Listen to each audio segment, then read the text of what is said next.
Bonjour. Je m'appelle Elodie. Je serai votre accompagnatrice tout au long de ce voyage. Nous visiterons Phnom Penh et le Palais Royal, le site archéologique d'Angkor, et celui du lac Tonlé Sap, avec son village sur pilotis. Phnom Penh est la ville la plus peuplée du Cambodge, plus de 2 millions d'habitants, ainsi que son centre économique et politique. Elle est surnommée la perle de l'Asie, dans les années 1920.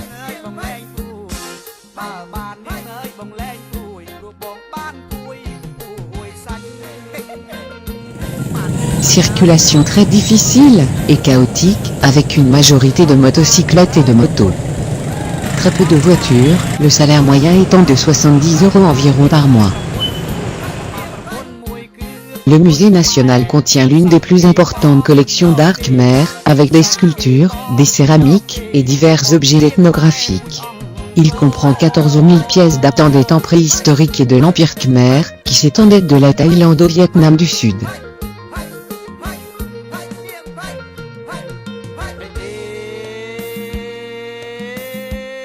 Le Palais Royal est la demeure des souverains du Cambodge depuis sa construction, en 1866. La pagode d'argent, qui abrite de nombreux trésors nationaux comme des statues de Bouddha en or et en pierres précieuses, la plus remarquable étant un grand Bouddha d'émeraude, en cristal de Baccarat. L'ensemble est divisé en 3 par des enceintes, la pagode d'argent est au nord-est, le palais Kémarin est au sud-est, et la partie centrale contient la salle du trône. Les bâtiments du palais ont été construits ou reconstruits avec le temps. Quelques vieux bâtiments datent du 19e siècle.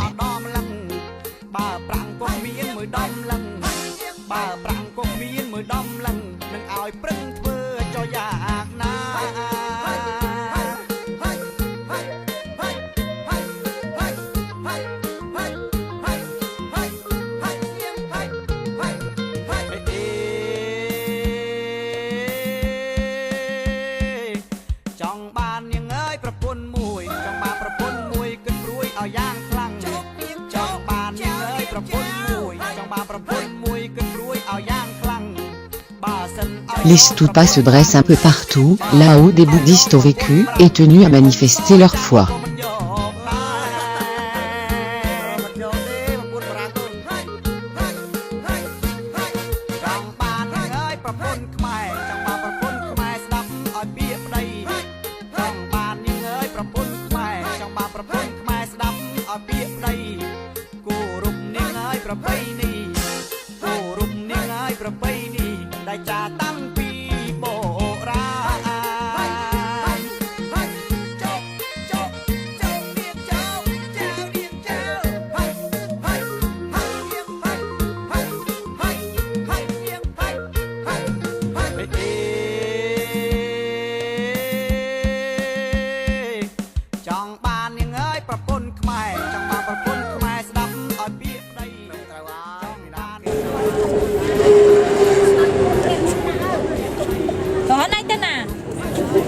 Quelle joie de pouvoir déguster les spécialités locales. Migales, scorpions, serpents, scarabées, grillons et autres insectes. Bon appétit messieurs dames.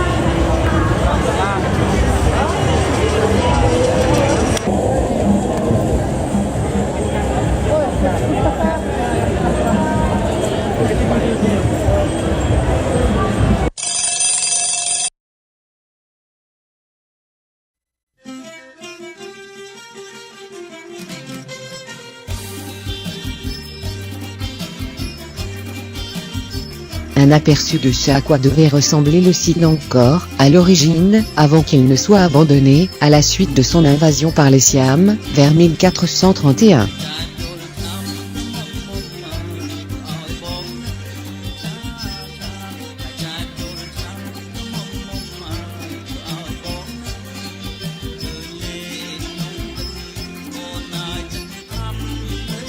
Les arbres, qui ont envahi la cité, ont entre 300 et 400 ans.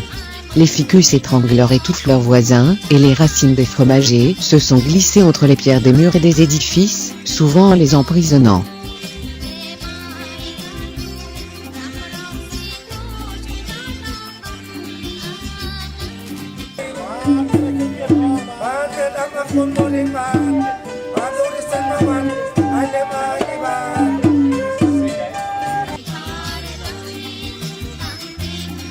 Angkor est l'un des principaux sites archéologiques de l'Asie du Sud-Est. Le site s'étend sur environ 400 km² et consiste en une foule de temples, de structures hydrauliques, bassins, digues, réservoirs, canaux, et de routes de communication. Pendant plusieurs siècles, Angkor a été le centre du royaume Khmer. Avec des monuments impressionnants, plusieurs différents plans urbains anciens, et de grands réservoirs d'eau, le site témoigne d'une civilisation exceptionnelle.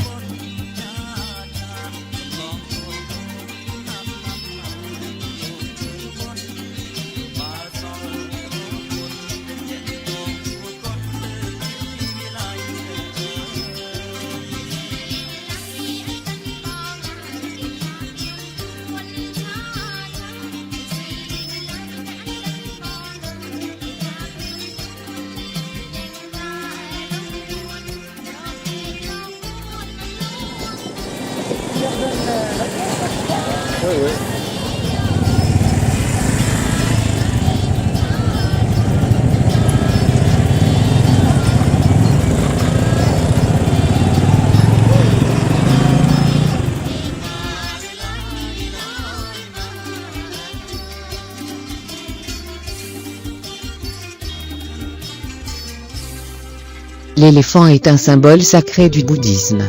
Il représente la paix, la prospérité, la mémoire et l'intelligence.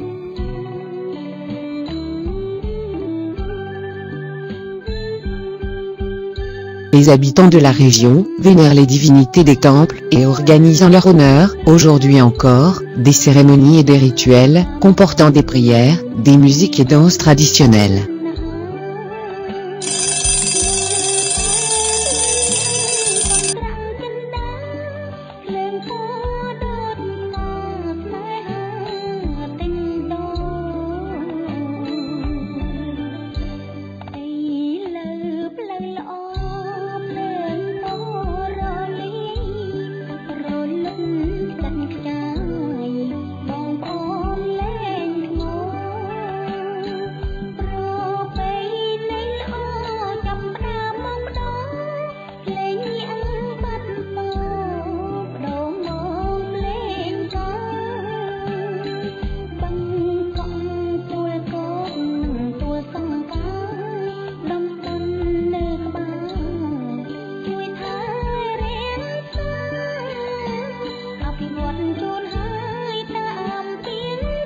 À la saison des pluies, le Mékong, débordant, les eaux remplissent le lac de Tonlé Sap, et envahissent les terres et les forêts avoisinantes. La superficie du lac quadruple, s'agrandissant de 2500 à 10 000 m², sa profondeur passant d'environ 3 mètres à 12 mètres.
Le village est protégé du vent par la forêt.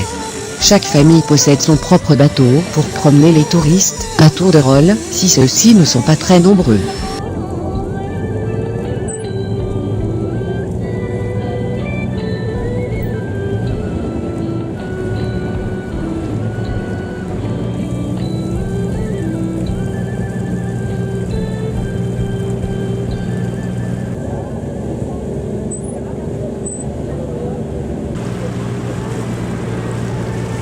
Dès l'arrivée de la saison sèche, le lac se vide en partie, son eau rejoignant celle du fleuve, laissant derrière elle de riches dépôts nutritifs de sédiments. Cela rend la terre de la région propice à l'agriculture, toute l'année. Le lac de Tonlé Sap est une immense réserve de poissons, qui constitue une véritable providence pour les quelques millions de Cambodgiens vivant dans la région.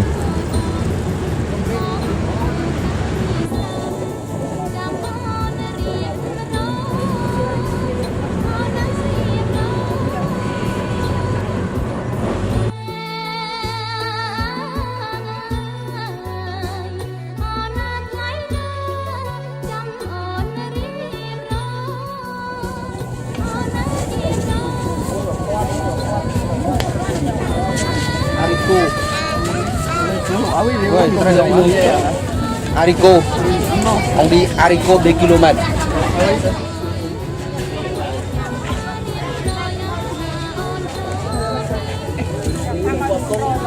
Placé,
le sable, son beau visage, le sourire. Il a plu, heureusement il a plu. Et j'ai crié,